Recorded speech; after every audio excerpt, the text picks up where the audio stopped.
Hello student, कैसे हैं आप सभी लोग। उम्मीद करता हूँ अच्छे होंगे, मस्त होंगे, स्वस्थ होंगे। तो स्वागत है आपका अपने यूट्यूब चैनल देव मैथमेटिक्स क्लासेस में। तो देखो, आज जो हमारी वीडियो है वो बहुत दिन बाद बन रही है, ठीक है। तो इसमें जो हमारा क्या है, इसमें हमारा डिफरेंशिएशन चल रहा था।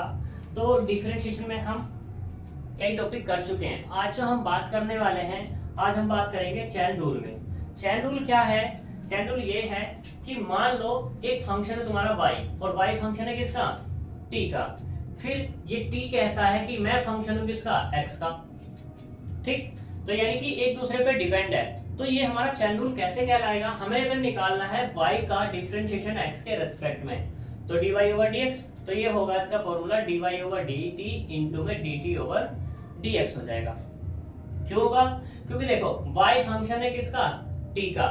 तो y के लिए इंडिपेंडेंट कौन हो गया? t, या t के लिए डिपेंडेंट कौन हो गया? y। सही।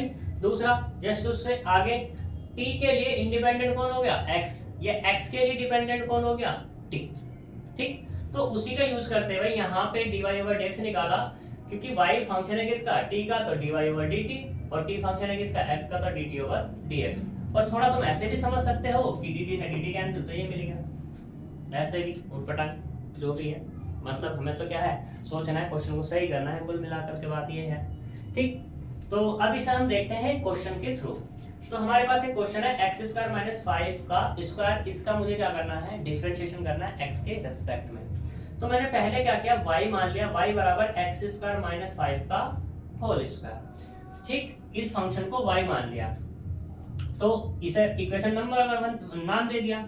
मैंने एक्स स्क्वायर माइनस 5 को t मान लिया, एक्स स्क्वायर माइनस 5 को t माना, तो जब इसमें मैं यूज करूंगा तो ये y फंक्शन क्या हो जाएगा? t का।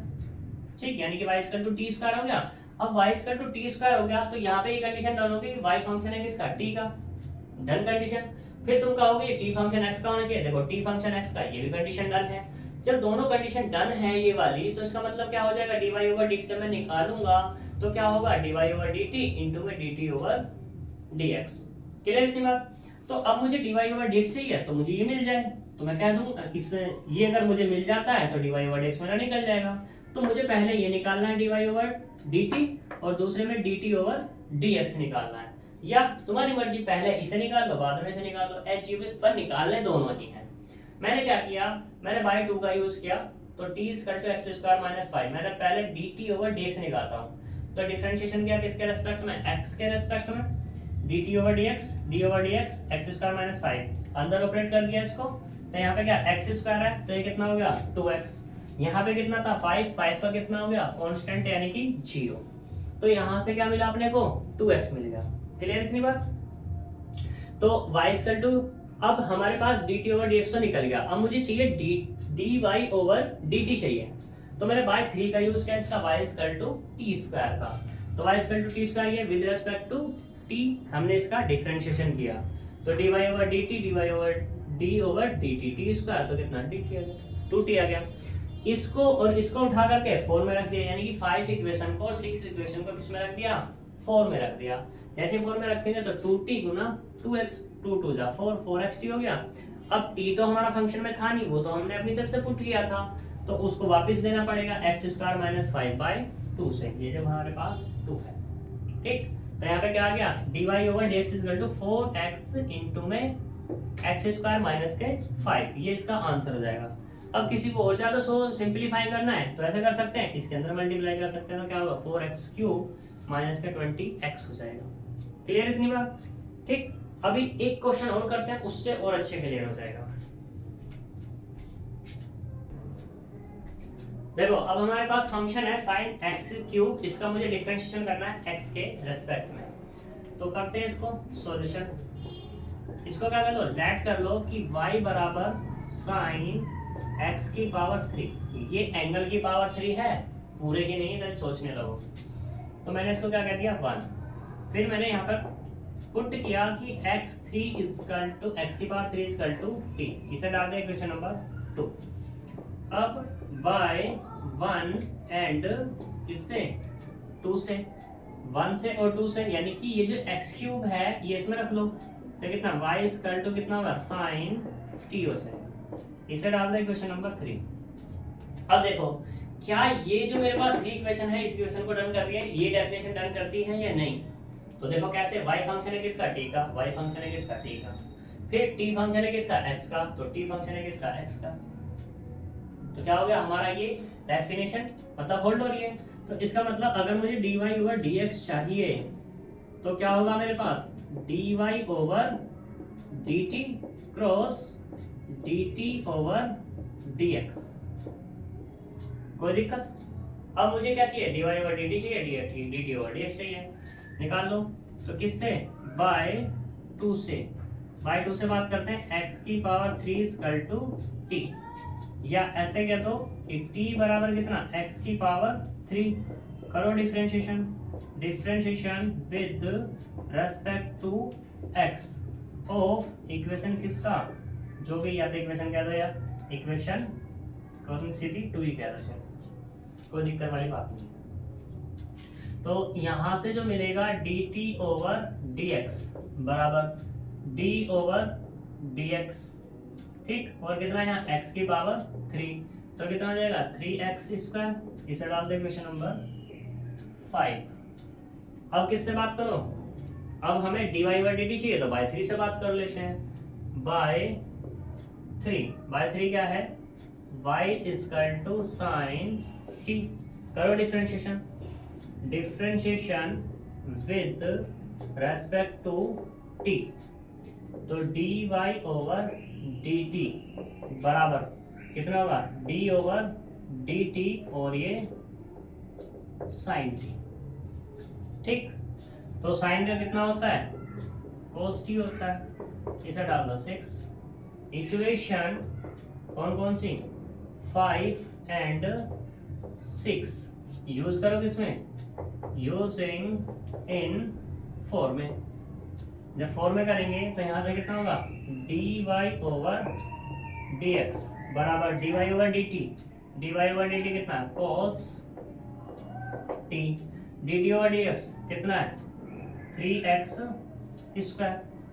अब t तो मेरे पास था नहीं फंक्शन में, तो t मुझे लौटाना पड़ेगा, तो इसका मतलब यहाँ पे क्या जाएगा, ये इसको मैं लिख सकता 3x square cos t, t की वैल्यू दे दो 3x स्क्वायर cos x की पावर 3 बाय किससे, जो माना था 2।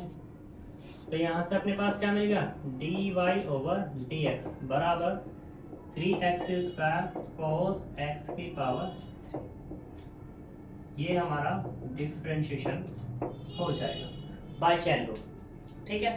अब देखो, अब ये तो चैन रूल है, अब इस चैन रूल को हम डायरेक्टली अप्लाई करते हैं। डायरेक्टली कैसे अप्लाई करते हैं वो देखो, हमने क्या कर रखा है यहाँ पर, लेट कर रखा है कि y equal to sine x की पावर 3 को, तो हमें क्या करना है, डिफरेंशिएशन चाहिए, differentiation with respect to x, करो भैया, dy over dx equals to d over dx, और यहाँ पे कितना है साइन x की पावर 3, साइन का कितना हो जाएगा cos, तो cos यानी cos x की पावर 3, पहले तो इस पूरे साइन का हो गया।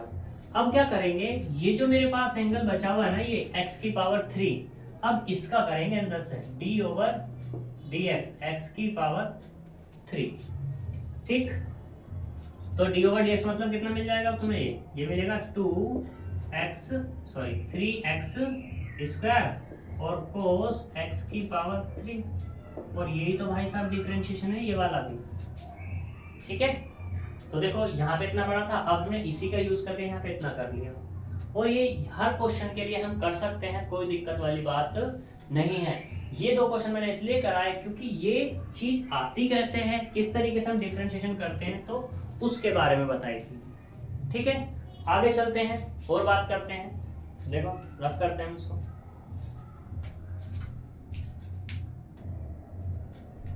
देखो इसी के एक पार्ट में बात करते हैं, अच्छा पार्ट है ये हमारा, ये है हमारा 8वां पार्ट इसका, इस एग्जाम्पल का ही। तो ये कहता है कि log और फिर log और ये x स्क्वायर, इसका डिफरेंशिएशन करना है x के रेस्पेक्ट में। तो देखो करते हैं इसको, यहाँ पर solution, let y equal to log x का स्क्वायर, ठीक, और ये x स्क्वायर। सही, करो differentiation. Differentiation with respect to x, dy over dx बराबर d over dx log x का स्क्वायर, ठीक। तो पहले इसका करेंगे, जब इसका करेंगे तो अंदर का क्या मिलेगा, 1 अपॉन log x स्क्वायर मिल जाएगा, ठीक। अब इसका भी तो करना होगा मुझे, d ओवर dx यानी कि log x का स्क्वायर, ठीक, equal to 1 upon log x square. अब इसका करना है तो कितना आएगा, 1 अपॉन x स्क्वायर। फिर से इसका अंदर से करना है तो d ओवर dx और ये x स्क्वायर, ठीक है। मान लो एक फंक्शन और होता फिर करते, और होता फिर करते, तो ये सीरीज हमारी चलती चली जाती, एक चैन बन जाती, और इसीलिए इसको चैन रूल बोला जाता है। तो यहाँ पे क्या होगा, 1 अपॉन एक्स स्क्वायर इंटू में 2x, इस x से ये x कैंसिल हो जाएगा, तो यहाँ पे मिला अपने को सिर्फ 2 अपॉन एक्स और ये log x स्क्वायर। किसका डिफरेंशिएशन है ये है हमारा dy ओवर dx का, ठीक है। सही, ऐसे ही आगे चलते हैं। आगे चलने के लिए हम बात करते हैं किस पर, कोई सा भी दे दो हमारी मर्जी में। हम अब इसका 12th पार्ट पे बात करते हैं। ये है e की पावर ax इंटू में साइन bx प्लस c, इसका मुझे डिफरेंशिएशन करना है। तो देखो, अब तो सीधा हम चैन रूल डायरेक्टली अप्लाई करेंगे, तो यहाँ पे लेट करेंगे, और ये क्या है तुम्हारे पास solution, let y equal to e की power ax into sine bx plus c, ठीक। डिफरेंशिएशन करो, differentiation with respect to x, तो डिफरेंशिएशन जब करेंगे तो dy ओवर dx वो कितना होगा, d ओवर dx e की power ax into sine bx plus c, ठीक। पहले तो देखो ये दो फंक्शन है, एक फंक्शन ये है, एक फंक्शन ये है, ठीक, दो फंक्शन है। तो इसका पहले तो फर्स्ट इंटू सेकंड से करेंगे, पहले e की पावर ax छोड़ देंगे, d ओवर dx और एक इसका साइन bx प्लस c का डिफरेंशिएशन। अब क्या करना है, जिसका पहले डिफरेंशिएशन कर दिया था अब उसको छोड़ दो, जिसको छोड़ दिया था उसका कर दो e की पावर ax, कोई दिक्कत। इसका टू e की power ax as it is, sine का कितना हो जाएगा cos bx plus c into, अब इसका अंदर से करेंगे कि d ओवर dx, किसका, इसका जो एंगल बचा हुआ है, कैसे bx प्लस c प्लस ये वाला तो एज इट इज रहना है, sine bx plus c into e की पावर ax का तो e की पावर x ही होता है, और e की पावर ax जो एंगल है इसका भी तो करेंगे अब, तो कितना ax बराबर e की power ax into cos bx plus c। अब इसका डिफरेंशिएशन करना है, तो ये कैसा होगा, d over dx bx plus d over dx और ये c, ठीक, plus sine bx plus c into e raise to the power ax, और इंटू में कितना मिलेगा सर a। करो डिफरेंशिएशन, e की power ax cos bx plus c into, इसका करेंगे तो b तो कांस्टेंट है यानी कि यहाँ पे क्या मिलेगा, x का तो 1 हो जाएगा, ये मिला b और ये वाला कांस्टेंट यानी कि 0, plus sine bx plus c e raise to the power ax into a। अब देखो ये भी मल्टीप्लाई करेंगे तो कितना, b e की power ax cos bx plus c plus sine bx plus c into a e raise to the power ax। सही, यहाँ से कॉमन कर लो, क्या e की पावर ax कॉमन, तो यहाँ से मिला b cos B X plus C और प्लस के A sine B X plus C. ठीक है, ये तुम्हारा आंसर। तो इसके 10 बार पार्ट है, ये तुम्हारे हो जाने चाहिए। इसी के साथ तुम्हारी एक्सरसाइज खत्म होती है। सही, तो चलो आज हम भी इतना ही रोकते हैं क्योंकि एक्सरसाइज खत्म होगी। कल हम बात कर लेंगे डेरिवेटिव ऑफ इनवर्स फंक्शन पे, उसकी नेक्स्ट अलग ही वीडियो बना देंगे। तो derivative of inverse function next lecture में इसके लिए मिलते हैं। तब तक के लिए बाय बाय।